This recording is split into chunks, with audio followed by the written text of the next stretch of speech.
Hello, how are you doing? It was my birthday yesterday, and my parents bought me this really handsome new top, so I wanted to show it off today and wear it in a video and say thanks, Mom and Dad, for buying me this great present. And I want to make a video discussing a book you may have heard of, which is Sally Rooney's new novel, Beautiful World, Where Are You? And there has been so much hype and anticipation around this book, and I know an author has broken out into the mainstream and become a really big deal when my friends in real life start asking me about this book and this author and what's another book I can read that is exactly like Normal People. And my friends are very literate and very smart, but they don't often keep up with the latest book trends and what's new publications in the same way that I do and other people do in the online bookish community. And I read a lot of contemporary new fiction, and it is very rare when there's an author like Sally Rooney, which has had such a meteoric rise in fame and celebrity and interest in both her and her books. And this is only her third novel, which is like kind of a crazy thing, but it's something that happens when an author becomes labeled as the voice of a generation in the way that Sally Rooney has. And I think she has in quite a lot of ways, capturing our contemporary experience in fiction, and does that very well. But there are also other authors I can think of, like Belinda McKeon and Jade Sharma and Dolan, whose fiction does very similar things. So in a way, it sort of feels like just a chance to me that Sally Rooney has become the author that's has this label attached to her. And there is like such a massive interest in her book, and there's lots of think pieces and debate about her fiction, and there's interviews where she appears as the reluctant superstar of with this sort of mournful picture attached alongside her, and reports that proofs of her book are now being sold for hundreds of dollars on eBay, and bookshops are planning on opening up early on the publication day of her new novel, and so that they can get out copies. There's not been such an anticipation for a new novel, I think, since the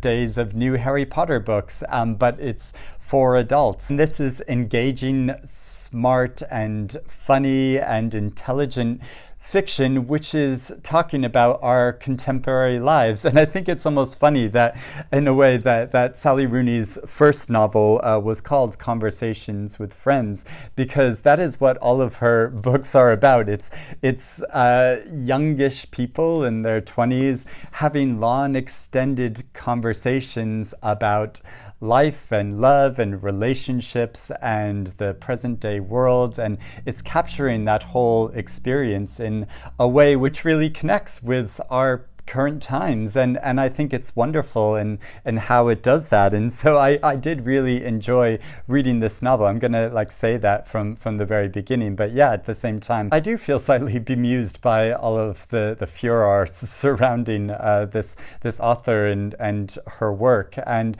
so I'm just gonna get into talking about the actual book itself and what it does, but also have to address how it's mainly about two characters, Alice and Eileen. And Alice is a famous novelist, and she's published two extremely popular novels and feels very conflicted about her fame. And this is something which is going to be discussed a lot in relation to this novel, because obviously that bears a large resemblance to Sally Rooney herself. But what I would say is that character is probably only more superficially about Rooney herself, and that there are other characters in the book which probably equally represent Rooney's personal feelings and point of view, and because it is fiction, these are characters that she's writing about, and it's not necessarily her. And because there are those superficial resemblance to her, I think a lot of people are going to say, oh, this is Alice, or this is Sally Rooney spilling the tea through the guise of a fictional character, because Alice has a lot of opinions about current literary fiction and the way fiction has received and consumed by large groups of people, and how authors who become famous are treated, and about other writers and the sort of jealousy of other writers, and there's a lot of almost like catty comments in this about how what if writers were actually writing about the things that consume them most of the day, about the popularity of their fiction and critics' responses to their books and readers' responses online to their books, then that's what their books would really be about, rather than writing about these characters in other situations. So you could say, in a way, that Sally Rooney is just writing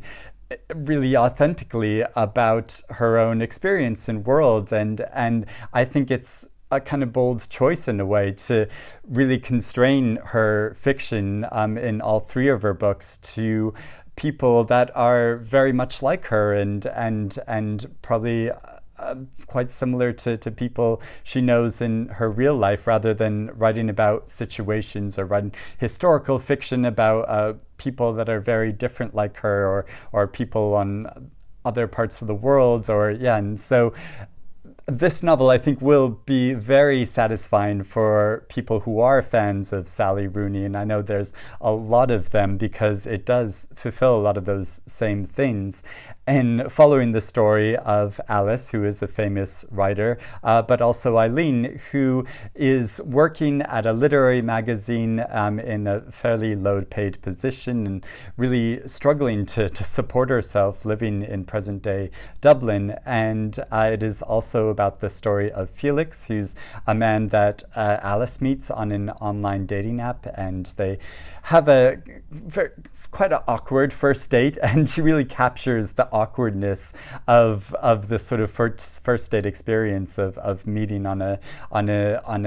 dating app, and then meeting in real life and trying to make conversation and all of that, and that is a very funny and endearing scene, I think, and it is also the story of Simon, who works in politics and who Eileen has known for most of her life, and they have this sort of on again, off again romance, and with both of these couples, with Alex and Felix, and with Eileen and Simon, you're wondering through a lot of the book, are they going to get together or aren't they going to get together in the same way we had as in Normal People? And so in a sense, it's this kind of like classic romantic storyline, that we get in a lot of fiction, and she writes that very well, because I did start to feel really emotionally engaged with these characters and did want to know whether they were going to get together or weren't they going to get together. But also a really striking thing about this book, since the two main characters are Alice and Eileen, a lot of the text is actually their communication with each other, and because they don't live in the same place, you get a lot of messages that they send back and forth to each other, and these are long, very thoughtful messages that are about a whole range of subjects, from religion to history to philosophy to capitalism, to notions of beauty and art, and writing about all of these subjects, but also writing about their emotional states and their tricky relationships that they're having with Felix and Simon respectively, and talking about those relationships. And I think it's kind of interesting to consider this novel and give it the Bechdel test, the famous test to look at fictional female characters in their conversations with each other. Do they talk about men? And in almost every exchange between Alice and Eileen in this novel, they do end up talking about men at some point. But I think that's entirely warranted and seems completely natural, because I think about long messages I've had with good friends of mine, and inevitably our discussions will be about men and relationships, and because that's a big part of life, and so I think it is completely fair that they have these exchanges. And I also like the way that Sally Rooney writes about these exchanges, not only between Alice and Eileen, but that these two women have with other people through messaging apps, and she sort of replicates this experience of them starting to write messages and then maybe deleting them and going back and writing something else. And so you get this sort of rounded observation of what it's actually like to communicate with people online or at a distance, and having this tentative relationship with how people frame what they're going to say and how they're going when they send it, and checking whether that message has been received, and if that person is starting to write back and maybe they stop writing back. You get the ellipses in like WhatsApp messages, and it is sort of funny how she frames these discussions and her representation of these characters, because in a way I almost feel like Sally Rooney is writing about Sims characters, that game where you control these figures and tell them what to do, because there are scenes where she says the woman will go down and get a cup of coffee and then move into another room and looks at her phone, and there's almost this slightly impersonal way that she writes about these characters, and in the beginning of the novel especially, she will write about them as the woman rather than as Alice or Eileen, and obviously the author knows whether they are that character or not. But I think this style of writing is almost representing our modern day experience in the way we self-consciously like move throughout the world as if we are being directed in what we're doing and how we're doing it, and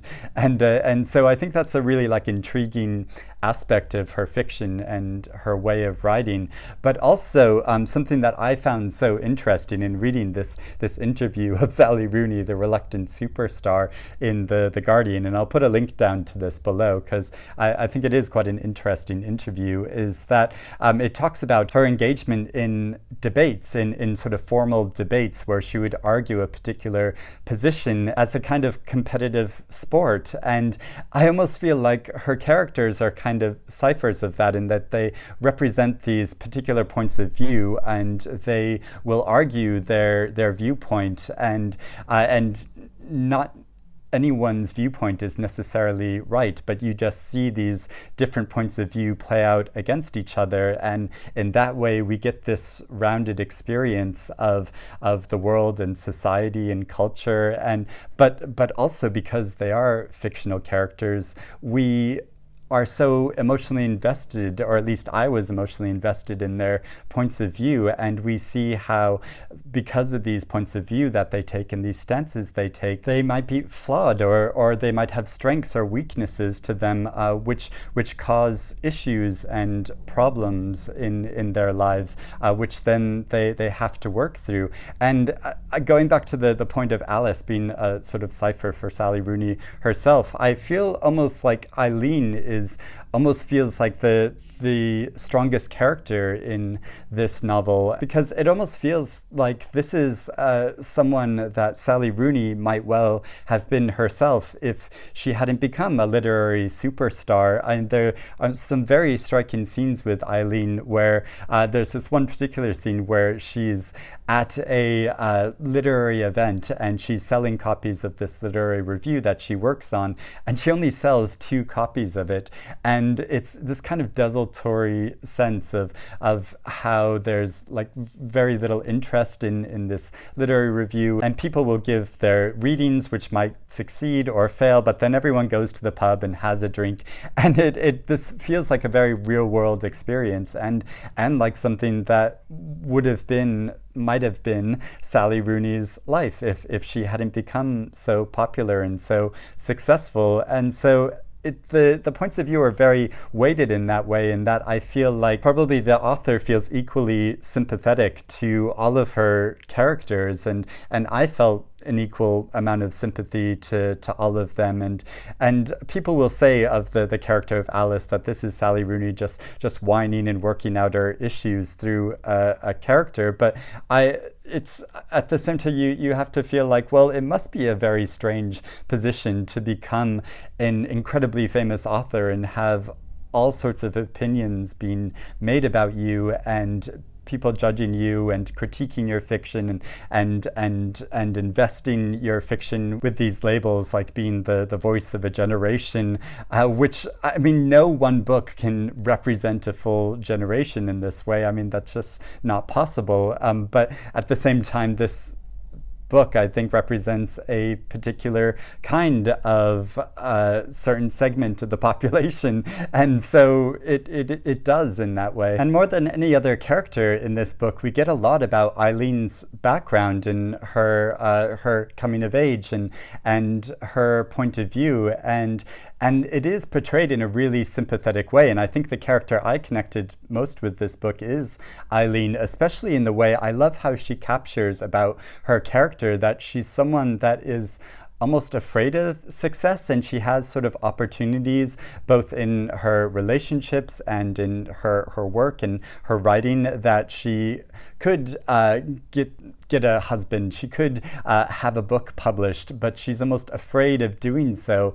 because embracing that opportunity and having the possibility of failure or maybe it not working out in the way that she was hoping to, that is almost more terrifying than actually going for it, itself. And so she's turning down these opportunities, and I found that really connected with me emotionally, because I think of points in my life where I had opportunities to do things, but I was almost too afraid to embrace them because then, what if it doesn't work out? And it's almost easier to just